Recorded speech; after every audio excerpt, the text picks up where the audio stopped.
French toast হচ্ছে এখানে। এখানে ফ্রাইড রাইস খাওয়ার জন্য চাউল বয়েল হচ্ছে। এখানে চনা হচ্ছে। এইখানে স্যুপ হবে নাকি, স্যুপ হবে বোধহয়, সেই জন্য চিকেন স্টক হচ্ছে।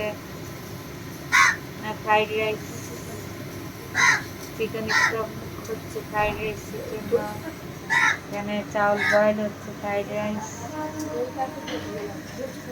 এখানে ফ্রেঞ্চ টোস্ট হচ্ছে। এখানে ভাজা হয়েছে ডো।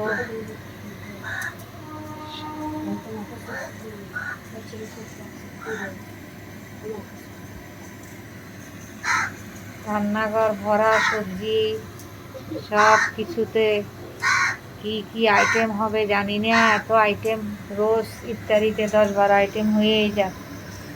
এখানে ফ্রেঞ্চ টোস্টটা কি সুন্দর কালার আসছে।